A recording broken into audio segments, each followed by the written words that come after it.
नमस्कार विद्यार्थियों और साथियों को जय हिंद, वंदे मातरम। कैसे हो आप सभी लोग? उम्मीद करते हैं हम कि आप सभी लोग बहुत ही अच्छे होंगे। दीपक लक्ष्य एजुकेशनल चैनल के ऊपर आप सभी का पुनः हार्दिक स्वागत, वंदन और अभिनंदन है। आज का सत्र लेकर उपस्थित हैं हम आप सभी के बीच में, क्योंकि हिंदी साहित्य इतिहास के अंतर्गत आलोचना विधा से संबंधित है और हम महत्वपूर्ण प्रश्नों की श्रृंखला को इस सेशन में देखने वाले हैं। आप में से यदि कोई चैनल के ऊपर पहली बार आया है तो सब्सक्राइब कर बेल आइकन जरूर दबाइएगा, ताकि आपको भी आने वाली ऐसी ही महत्वपूर्ण कक्षाओं का नोटिफिकेशन समय समय पर मिलता रहे। एक बार आप सभी लोग कक्षा को लाइक, कमेंट, शेयर कर दीजिए और हम शुरुआत करते हैं आज के पहले प्रश्न के साथ में।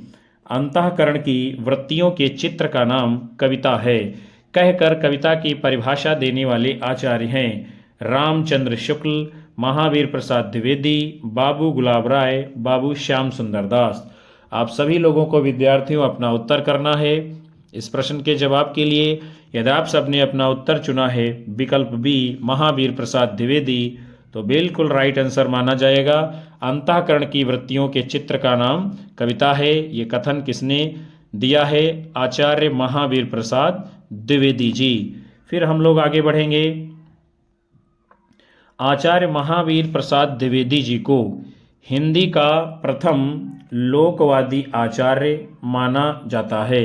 इनका जन्म 1864 ईस्वी में, मृत्यु 1938 ईस्वी में होती है और रायबरेली दौलतपुर गांव में इनका जन्म होता है।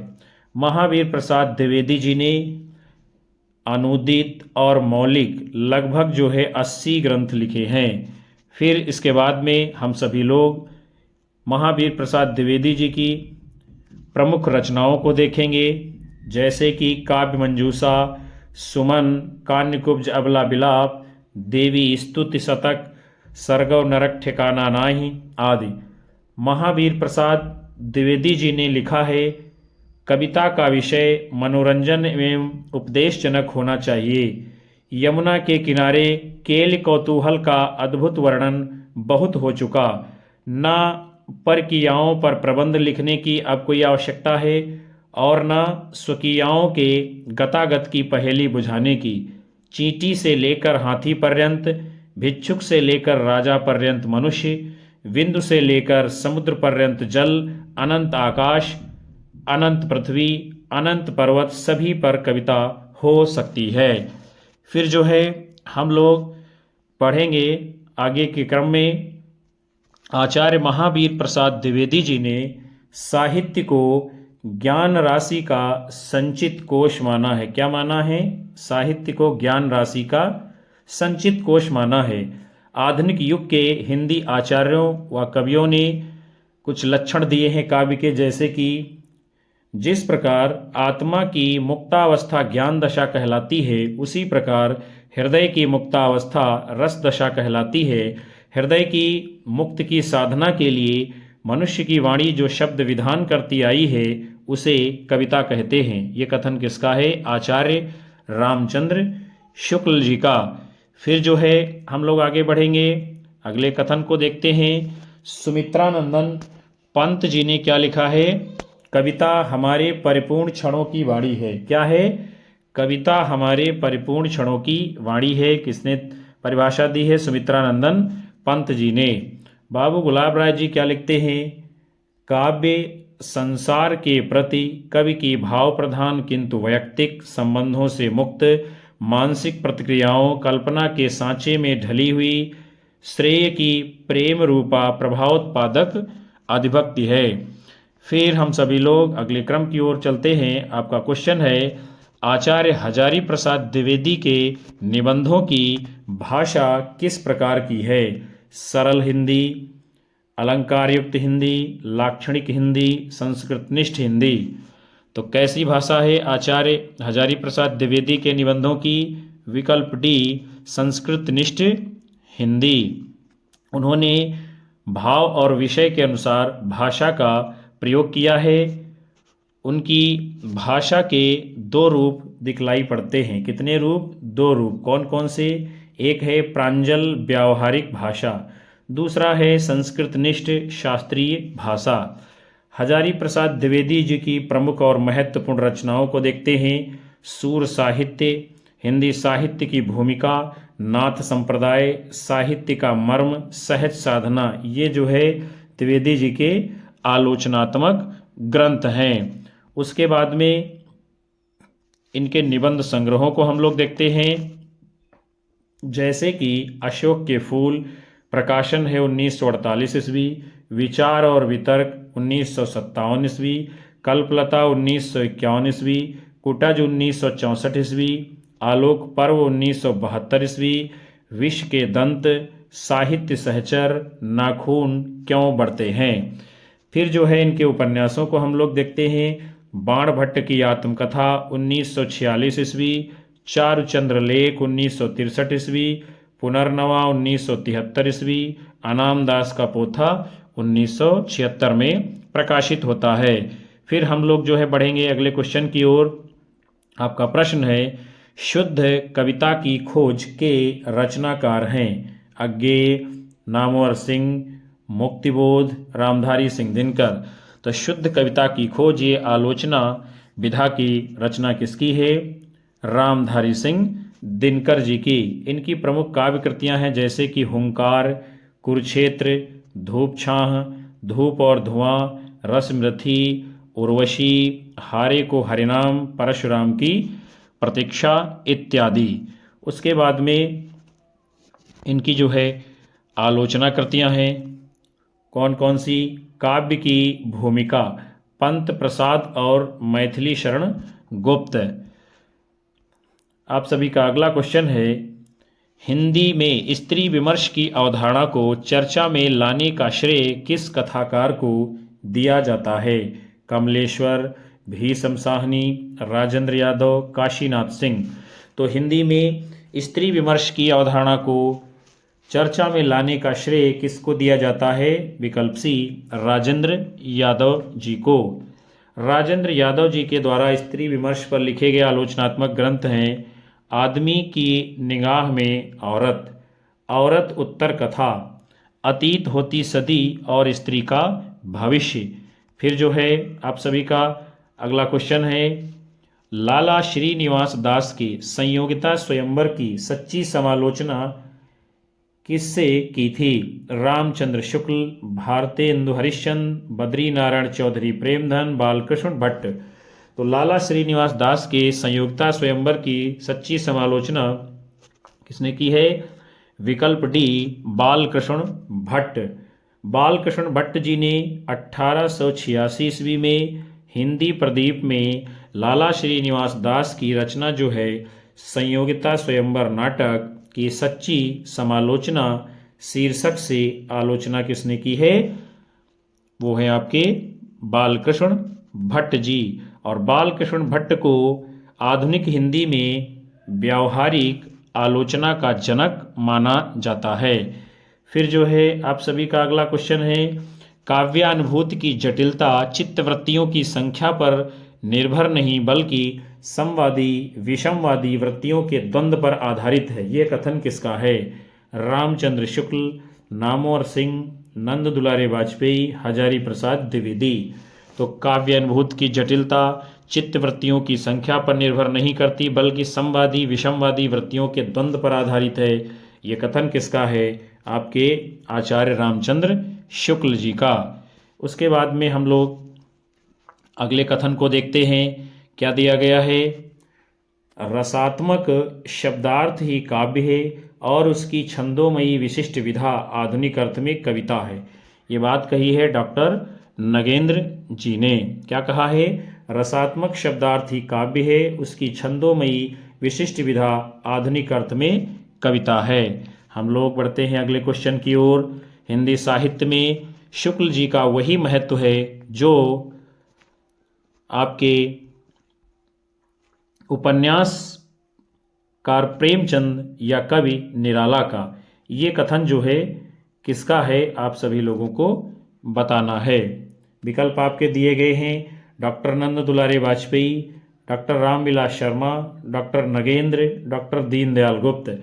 तो हिंदी साहित्य में आचार्य शुक्ल का वही महत्व है जो उपन्यासकार प्रेमचंद या कवि निराला का ये कथन है आपके डॉक्टर रामविलास शर्मा जी का आचार्य रामचंद्र शुक्ल के विषय में।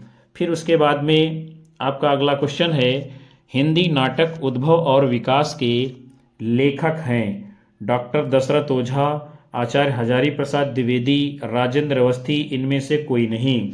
तो हिंदी नाटक उद्भव और विकास रचना के लेखक कौन है? विकल्प ए डॉक्टर दशरथ ओझा जी। इनकी अन्य आलोचनात्मक कृति है प्राचीन भाषा नाटक, प्रगति और प्रभाव इत्यादि।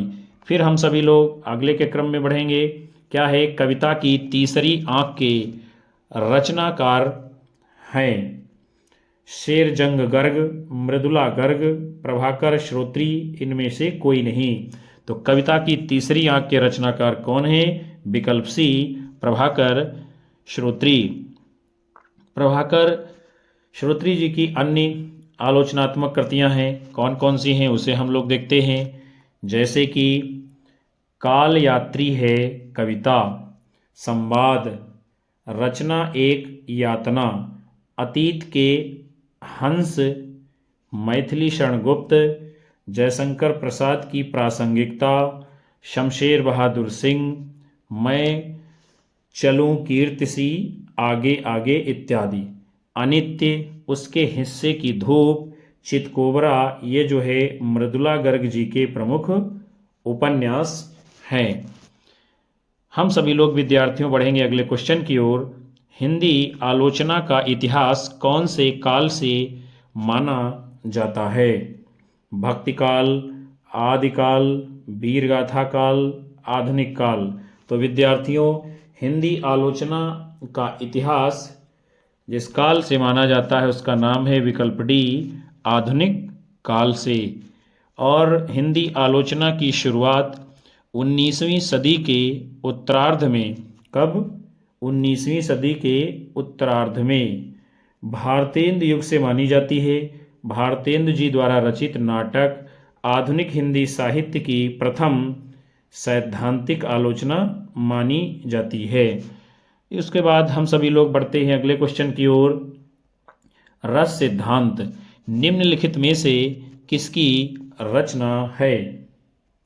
रामविलास शर्मा, हजारी प्रसाद द्विवेदी, रामचंद्र शुक्ल, डॉक्टर नगेंद्र। तो रस सिद्धांत ये रचना किसकी है? उत्तर होगा आपका विकल्प डी डॉक्टर नगेंद्र जी की।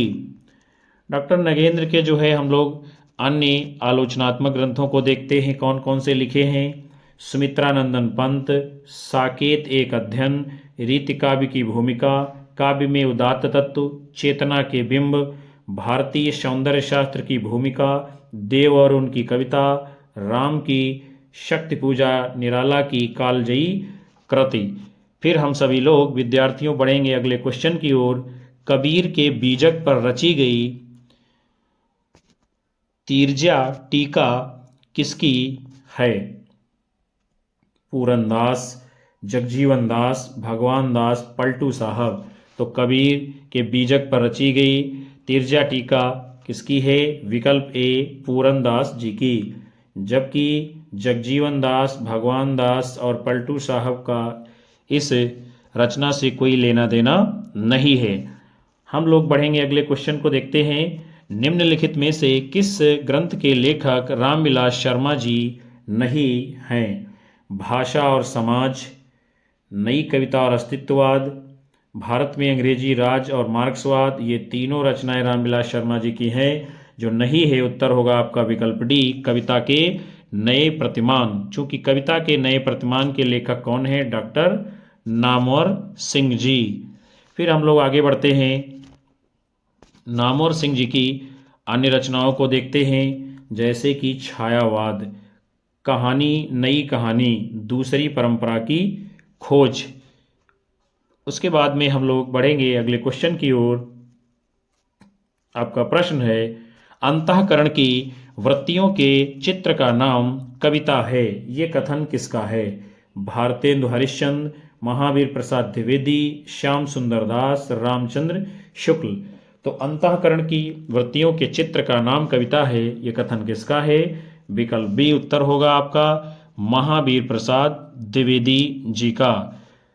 फिर जो है आपका अगला कथन दिया गया है, जिस प्रकार आत्मा की मुक्तावस्था ज्ञान दशा कहलाती है, उसी प्रकार हृदय की मुक्तावस्था रस दशा कहलाती है। हृदय की मुक्त की साधना के लिए मनुष्य की वाणी जो शब्द विधान करती आई है, उसे कविता कहते हैं। ये कथन किसका है? आचार्य रामचंद्र शुक्ल जी का। फिर विद्यार्थियों हम लोग बढ़ चलेंगे। आपका अगला क्वेश्चन है, आत्मा राम के छद्म नाम से आचार्य महावीर प्रसाद द्विवेदी जी की आलोचना किसने की है? फिर जो है आप सभी लोगों के विकल्प दिए गए हैं, बाबू श्याम सुंदर दास, बाबू बाल मुकुंद गुप्त, झाबरमल शर्मा, पंडित जगन्नाथ प्रसाद चतुर्वेदी। तो आत्मा राम के छद्म नाम से आचार्य महावीर प्रसाद द्विवेदी की आलोचना जिन्होंने की है, उनका नाम क्या है? उत्तर होगा आपका विकल्प बी, बाबू बाल मुकुंद गुप्त जी। हम लोग बढ़ते हैं आगे। आचार्य द्विवेदी ने अपने ग्रंथ भाषा और व्याकरण शीर्षक लेख में अनस्थिरता शब्द का प्रयोग किया। अनस्थिरता शब्द को लेकर बाल मुकुंद गुप्त जी ने आत्मा राम के छद्म नाम से आचार्य महावीर प्रसाद द्विवेदी की आलोचना की। इसके बाद आचार्य द्विवेदी जी ने सरगव नरक ठिकाना नाही शीर्षक कल्लू अल्हैत छद्म नाम से इसका जवाब दिया था। फिर हम लोग बढ़ चलते हैं, अगले क्वेश्चन को देखेंगे। यदि द्विवेदी जी न उठ खड़े होते तो जैसी अव्यवस्थित व्याकरण विरुद्ध और ऊटपटांग भाषा चारों ओर दिखाई पड़ रही थी, उसकी परंपरा जल्दी न रुकती। यह कथन किसका है? रामचंद्र शुक्ल, श्याम सुंदर दास, हजारी प्रसाद द्विवेदी, गणपत चंद्र गुप्त। तो यह कथन किसका है विद्यार्थियों? आप लोगों ने उत्तर दिया है विकल्प ए, तो सही माना जाएगा। आचार्य रामचंद्र जी शुक्ल जी कहते हैं कि यदि द्विवेदी जी न उठ खड़े होते तो जैसी अव्यवस्थित व्याकरण विरुद्ध और ऊटपटांग भाषा चारों ओर दिखाई पड़ी थी, उसकी परंपरा जल्दी न रुकती। आगे बढ़ेंगे हम सभी लोग, अगले क्वेश्चन को देखते हैं। क्या है? रचना यदि जीवन के अर्थ का विस्तार करती है तो आलोचना रचना के अर्थ का। ये कथन इनमें से किस आलोचक का है? Ramchandra Shukla, Hazari Prasad Dwivedi, Ramswaroop Chaturvedi, Matthew Arnold. तो रचना यदि जीवन के अर्थ का विस्तार करती है तो आलोचना रचना के अर्थ का। ये कथन किसका है? आपके रामस्वरूप चतुर्वेदी जी का। हम सभी लोग बढ़ेंगे आगे। समालोचना का सूत्रपात हिंदी में एक प्रकार से जो है भट्ट जी और चौधरी साहब ने ही किया था। ये बात कौन कहता है? आचार्य रामचंद्र शुक्ल जी क्या कहते हैं? समालोचना का सूत्रपात हिंदी में एक प्रकार से भट्ट जी और चौधरी साहब ने ही किया था। हजारी प्रसाद द्विवेदी ऐतिहासिक सांस्कृतिक चेतना संपन्न मानवतावादी आलोचक माने गए हैं। फिर हम सभी लोग अगले क्वेश्चन को देखते हैं। नई समीक्षा नए संदर्भ किसकी आलोचनात्मक कृति है? नंद किशोर आचार्य, डॉक्टर नगेंद्र, रमेश कुंतल मेघ, डॉक्टर रामविलास शर्मा। तो नई समीक्षा नए संदर्भ ये आलोचना कृत किसकी है? आपके डॉक्टर नगेंद्र जी की। इनकी अन्य आलोचनात्मक कृतियां हैं सुमित्रानंदन पंत, साकेत एक अध्ययन, रीति काव्य की भूमिका, रस सिद्धांत, नए साहित्य का समाजशास्त्र। फिर हम लोग विद्यार्थियों बढ़ेंगे अगले क्वेश्चन की तरफ। निम्नलिखित में से कौन सा हिंदी आलोचक मार्क्सवादी समीक्षक की श्रेणी में नहीं रखा जा सकता है? शमशेर बहादुर सिंह, मुक्तिबोध, रामविलास शर्मा, जगदीश गुप्त। तो जिनको इनमें से हिंदी के मार्क्सवादी समीक्षकों में नहीं रखा जा सकता है, उनका नाम है जगदीश गुप्त और शमशेर बहादुर सिंह, मुक्तिबोध, रामविलास शर्मा। इनको जो है तीनों लोगों को मार्क्सवादी समीक्षकों में रख सकते हैं। आपका अगला क्वेश्चन है, किस विधा की सैद्धांतिक और व्यवहारिक आलोचना से आधुनिक हिंदी आलोचना का प्रारंभ हुआ? कविता, नाटक, निबंध, उपन्यास, कहानी। तो जिस विधा की सैद्धांतिक और व्यवहारिक आलोचना से आधुनिक हिंदी आलोचना का प्रारंभ हुआ है, उस विधा का नाम क्या है? विकल्प सी, नाटक आप लोगों का उत्तर होगा। भारतेंद्र हरिश्चंद्र जी को आधुनिक हिंदी का प्रथम आलोचक माना जाता है। किसको? भारतेंद्र हरिश्चंद्र जी को आधुनिक हिंदी की प्रथम सैद्धांतिक आलोचना भारतेंदु कृत नाटक रचना से मानी जाती है। आचार्य रामचंद्र शुक्ल की प्रथम सैद्धांतिक आलोचना का नाम क्या है? काव्य में रहस्यवाद। फिर हम सभी लोग विद्यार्थियों पढ़ेंगे अगले क्वेश्चन की ओर। क्या है? मुक्तिबोध कविता और जीवन विवेक नामक आलोचना पुस्तक किस समकालीन कवि ने लिखी है? अरुण कमल, चंद्रकांत देवताले, विष्णु खरे, राजेश जोशी, विनोद कुमार शुक्ल। तो मुक्तिबोध कविता और जीवन विवेक ये पुस्तक किसने लिखी है? विकल्प सी, चंद्रकांत देवताले जी ने। उसके बाद में हम सभी लोग जो है चंद्रकांत देवताले जी की अन्य प्रमुख कृतियों को देखते हैं, जैसे कि हड्डियों में छिपा ज्वर, दीवारों पर खून से, लकड़बग्घा हंस रहा है, भूखंड तप रहा है, पत्थर की बेंच, उजाड़ में संग्रहालय इत्यादि। ये सभी पुस्तकें किसकी हैं? आपके चंद्रकांत देवताले जी की। हम लोग विद्यार्थियों अगले क्रम में बढ़ते हैं। आपका क्वेश्चन है, निम्नलिखित में से किस मार्क्सवादी आलोचक ने तुलसी को श्रेष्ठ कवि माना है? शिवदान सिंह चौहान, रामविलास शर्मा, प्रकाश चंद्र गुप्त, रांगे राघव, गजानन माधव, मुक्तिबोध। तो इनमें से जिस मार्क्सवादी आलोचक ने तुलसी को श्रेष्ठ कवि माना है उनका नाम क्या है? विकल्प सी, डॉक्टर रामविलास शर्मा जी। फिर उसके बाद में हम लोग आगे बढ़ेंगे। हिंदी में प्रथम मार्क्सवादी आलोचक किसे माना जाता है? तो उनका नाम क्या है विद्यार्थियों? शिवदान सिंह चौहान। उसके बाद में हम जो है अब इन प्रमुख आलोचकों के जो है ग्रंथों को देखेंगे। जैसे सबसे पहले हैं आपके रामविलास शर्मा जी। इनकी रचनाएं हैं प्रेमचंद, भारतेंद्र युग, निराला, प्रगति और परंपरा, प्रगतिशील साहित्य की समस्याएं, भाषा और समाज, निराला की साहित्य साधना। फिर उसके बाद में शिवदान सिंह चौहान के ग्रंथ हैं प्रगतिवाद, साहित्य की परख, हिंदी साहित्य के 80 वर्ष, आलोचना के मान, साहित्यानुशीलन इत्यादि। फिर रांगे राघव जी की रचनाएं हैं काव्य कला और शास्त्र, समीक्षा और आदर्श, काव्य यथार्थ और प्रगति। फिर विद्यार्थियों हम लोग जो है मुक्तिबोध जी की रचनाओं को देखते हैं। इन्होंने भी आलोचना पुस्तकें लिखने का काम किया है, जैसे कि कामायनी एक पुनर्विचार, नई कविता का आत्म संघर्ष तथा अन्य निबंध, नए साहित्य का सौंदर्य शास्त्र। उसके बाद में प्रकाश चंद्र गुप्त की रचनाएं हैं नया हिंदी साहित्य, आधुनिक हिंदी साहित्य एक दृष्टि, हिंदी साहित्य की जनवादी परंपरा, साहित्य धारा इत्यादि। ये सभी पुस्तकें किसकी हैं? आपके प्रकाश चंद्र गुप्त जी की। फिर विद्यार्थियों हम लोग आगे बढ़ चलते हैं। आप सभी का अगला क्वेश्चन है, रूपक रहस्य ग्रंथ के रचयिता कौन हैं? बाबू गुलाब राय, श्याम सुंदर दास, विश्वनाथ प्रसाद मिश्र, कन्हैया लाल पोद्दार।